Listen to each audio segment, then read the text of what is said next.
Joining me right now to talk ASF is Jim Wiesmeyer, pro farmer. Jim, how's it going? Pretty good. I just attended the pork management conference here. It'll be multi-days, but we just concluded a panel of experts on the ASF situation. Okay, so this is a pork management meeting that you're attending in Nashville?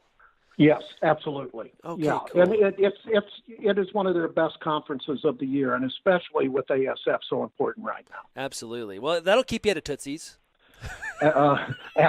Absolutely. I mean, I heard these were like from the feed industry. They had a representative. They had a person from Rabobank, an economist for the economic impacts, and then they had one other person, an expert in diseases. Okay, let's get through some of this panel that you heard. You just wrapped up, so this is really hot off the press. What were some of your big takeaways, Jim, listening to this panel of experts? Well, I had several. One is, of course, the overall impact in China is still ongoing, and it should not be any news. We were told that China has been very restrictive on information. That's part of their culture. But Christine McCracken from Rabobank said that it's affecting an estimated 150 to 200 million pigs in China, with an expected 30% loss in production by the end of the year of around 16 million metric tons. Now, that is a lot. And she said there's going to be a 10% supply gap of pork in China, and not all of that can be made up. Some of it can be made up through alternative proteins, poultry, chickens, eggs, et cetera, and some from imports. But there's also constraints on their imports with the infrastructure, aspects like that. And she said China will want to diversify their imports, not just, from the U.S. So I got the impression on that is by the end of the year, we're going to have a continued price run up, but don't get over aggressive in probably the price impact here. She didn't say that, but that was my inclination. What kept coming up from both participants at the conference and a couple of the presenters was, at some point, the price for pork in China could lead to demand destruction of pork in China, despite pork being so important to that country. And we had it here years ago in the per capita reduction for dairy products, beef, et cetera. So, they said, don't think it can't be done, because it probably will lead to some demand destruction relative to price and consumer anxiety in China. Even though ASF product does not harm, humans, China just doesn't trust their government all that much. And put it in context, like they have culled more than the entire size of the U.S. industry. That's the part that just blows me away. Yeah, I think she said 30% larger than annual U.S. pork production, and getting to Europe's annual pork supply. Now that they have they're number two in pork production. China is, of course, number one by far. So is there an understanding yet? We've been a little bit critical and maybe sarcastic and cynical at times about China's disclosures of information. There was a note out. It has to be like 2 months ago now that they felt they had it under control. Everybody sort of scoffed at that. That's the part that I'm really, I feel is unanswered. Is like, how do they get a rope around this? It's hard when you look at history, and it will grow throughout this year. This is, the cases, it's in every province in China now, and it's amplified where the density of their animals are, huge amounts in certain provinces. So despite what official numbers China may have, I got the distinct impression at this conference and others that I've attended, you just can't, believe it. You multiply it by a factor of 10, I was told a year ago at this similar, conference. So some producers here and agribusiness people, what can they do? And some suggestions was to tell producers, know where your feed is coming from, ask your suppliers. Not saying that feed is the active problem, but you better be sure where your feed is coming from. Don't have international visitors from China, step foot on your farm. It may be an overkill, but it's a precautionary principle there. The other aspects of the need to collaborate within the industry in the U.S. and Canada, but you want to make it science-based because of you rely on science-based principles as opposed to getting in trouble from a trade policy perspective if you overall deny any imports from China.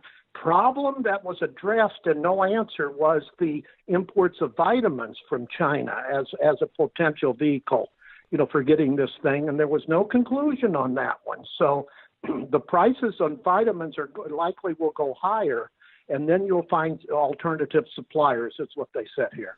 Interesting. And really, one of the big precautions, the World Pork Expo being canceled. Yeah, that was, of course, precautionary principle. And I attended another pork meeting in Iowa earlier this week, and they explained why they did it. And I think everyone at the meeting agreed.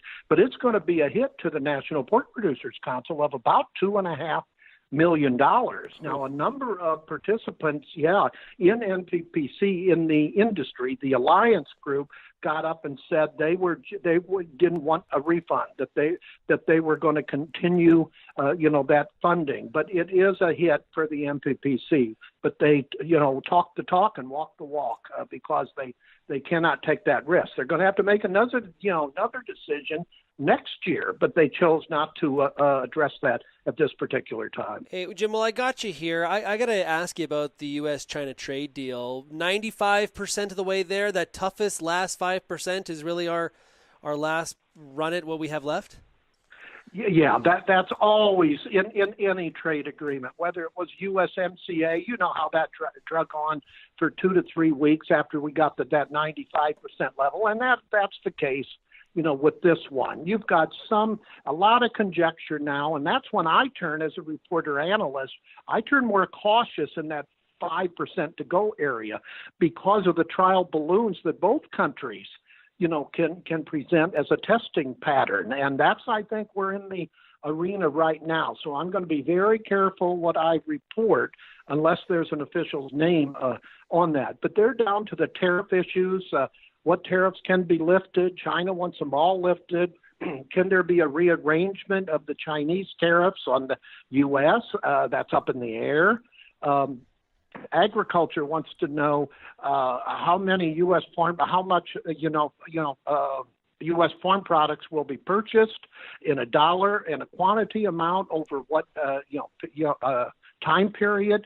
So that's all left to be left in the official announcement. And even when we get an announcement of an agreement in principle, President Trump has indicated there'll be up to 2 additional weeks beyond that before they release the information because of the need to translate in both languages and to dot the I's and cross the T's. And I've seen that in other trade agreements as well. Yeah, translating into Mandarin, not simple. Here's a tweet. Here's a tweet that you like, Jim. At dfaber84 says, saying that we are close to a trade deal with China for the last year is like squirting ketchup on a slice of bread and saying it's close to pizza. So, hey, sorry, go ahead. There are some people in the trade here, I'll tell you, who think that this will still fall apart. Now, we're not predicting that at ProFarmer, but I'll tell you, if you're getting a price, now we and soybeans and now corn today. But it's not 100% that this deal will not fall apart. Again, I think the odds are lower than that. But we've got 2 volatile several volatile people in charge of this, relative to the U.S., including our president. Well, and I saw Trump's speech in Minnesota earlier this week, and if you're a believer it could fall apart, he may have given you a bit of an indication of that, Jim, when he said, it'll be great for us if it works out, but if it doesn't, we'll be great. It will be fine as well. Like, sort of like hedging his bets a little bit, or just is that just him kind of having verbal diarrhea? Well, that's a Trumpian 101, but I'll guarantee you, if there's no agreement, that is very negative news on the part of U.S. agriculture across the board, because that would send the signal to other countries, you can negotiate for a year or longer, and it could fall apart right at the very end. And we've got ongoing trade, talks with Japan and the European Union, et cetera. That would not be a clear signal. And China would continue to diversify their import, suppliers at the detriment of the U.S. I think it could lead to a recession in U.S. agriculture. About 30 seconds left, Jim. There's been no talk about the Huawei situation, hardly at all in all these trade talks. Canada is really in a bad position with China right now. These really seem to be on different tracks, which maybe is not good for Canada.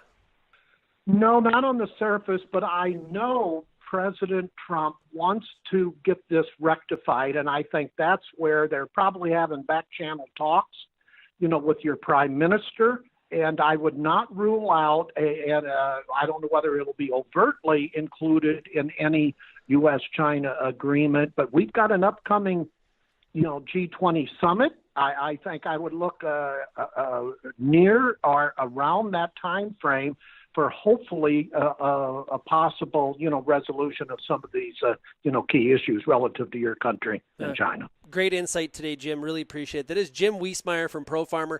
And if you're not downloading his podcast, Signal to Noise, you need to do it. It comes out every Friday. Jim, as always, thank you very much. Thank you.